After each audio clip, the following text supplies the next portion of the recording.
Scott Pilgrim takes off. The brand new anime adaptation of the Scott Pilgrim vs. the World graphic novel and movie. Based more off the movie, and I heard this in the rumor mill for a long time that Scott Pilgrim was getting an anime adaptation. I was like, alright, cool. It was being backed by Studio Science Saru, who's done things, if I can look at this, who's done a lot of things like Japan Sinks, Ping Pong, Adventure Time, Space Dandy, Devilman Crybaby. I went into this pretty much expecting like, it's gonna look nice. And well, I have some things to say about it. Of course, I do have to preface, I obviously have watched the original Scott Pilgrim movie. I'm pretty sure I watched it around the time when it came out, back in 2010. Jeez, that movie's 13 years old now. So I would have been 8 at the time. You know, I still remember when it came out and like the big hype around it. Even though I may not have gotten a lot of what was happening at the time, I definitely need to rewatch it. It's been a very long time. I've considered maybe doing a Nostalgia Bates watch of the movie, so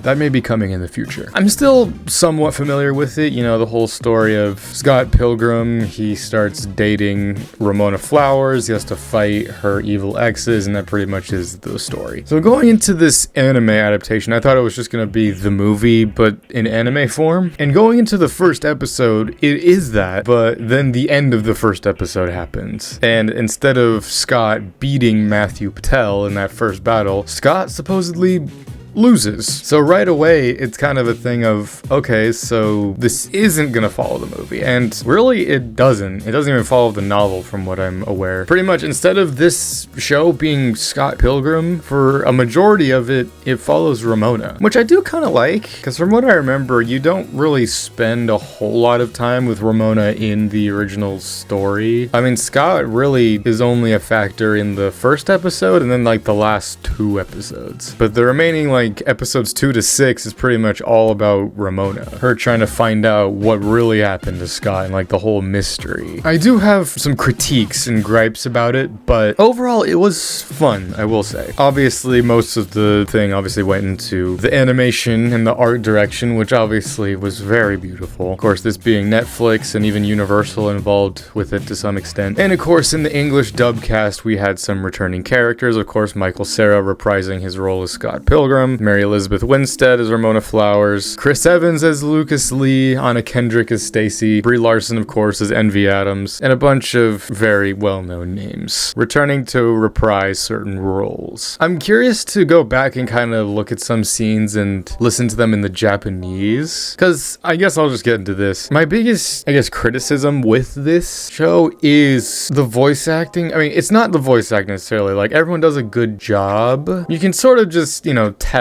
with certain scenes where it's just like there's meant to be more emotion with what they're saying, but really there's some scenes where Ramona's like stopping a fight and the character is expressing herself like, hey, stop fighting, but she's just like, hey, stop fighting. It's all right. Which I can obviously understand actors who are obviously used to just normal acting and have never really done dubbing before. It really is a whole different ballpark of acting. But even still, like the voices in it, I know, I kind of got used to it. My biggest problem was just the mixing with the dialogue and the sound effects and the music. It's like someone accidentally cranked up the dial on the dialogue just a little bit too high. A lot of times you're hearing grunts and moans and screams louder than like the dialogue or the background music, so it's kind of awkward. And honestly, it did take me out of it, especially in like the final fight where like I just had to stop myself and just be like, this is just not mixed well. Which a lot of times is one of my biggest critiques when it comes to dubs. I will say this is a pretty fast show, pretty fast paced, while at the same time it's doing its own story, at least from what I'm familiar with. I'm pretty sure this isn't in anything, this kind of story for Scott Pilgrim. It delves into like multiverse stuff and like time travel. Fucking Marvel, man, I swear, they're just like, yes, we delved into multiverse shit and now everybody's gonna delve into multiverse shit. I mean, this one was pretty simple. I feel like it does kind of tie into either the original movie or the novel, because there's a couple lines in here where they do sort of make fun of the original movie. Overall, it still had that style, you know, like the video game retro style. Scott Pilgrim versus Matthew Patel. And like every time someone's defeated, like the big explosion of coins and whatnot. But I don't know, when it's in like that anime style,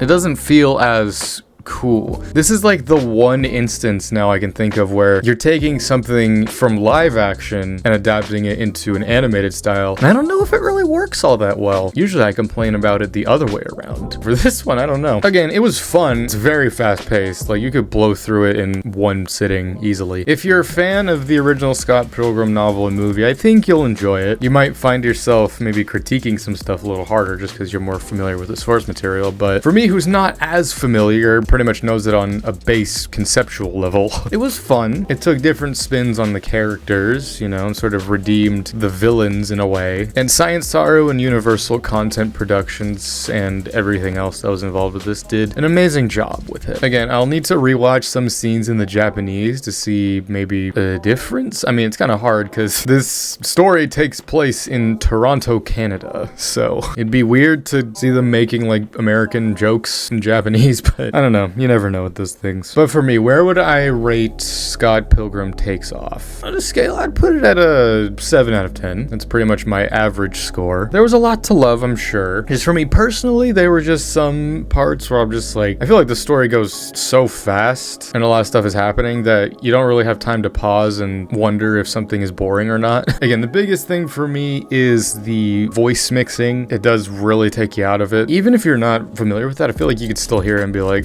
I still recommend it if you love like this kind of retro style, even if you're not familiar with Scott Pilgrim. Well, I mean, if you're not, I recommend you watch the original movie or read the novel before watching this, because it's not like I've never watched it, but it's been a few years, but you know, I still knew it on a base level. I feel like there's a lot more I need to talk about with this, but for right now, I think I'm just gonna leave it at that. So this was just my quick review of Scott Pilgrim Takes Off, the anime adaptation. Well, I say adaptation, I guess anime version of Scott Pilgrim versus the World. Let me know what you all thought about this show down in the comments below. You know, this seemed like one of those things where my initial thing is that like maybe I don't like it as much, but maybe over time and just watching stuff and I come to realize certain meaning or significance to some stuff, maybe my opinion will change, because that has happened with certain stuff in the past. But do let me know what you thought about this down in the comments below. Like and subscribe, do all that good stuff. And join me for many other videos of the sort, be they future reviews, reactions, gameplay, and everything else that'll be coming to you soon. So until next time, I'm Lancer. Thanks for watching.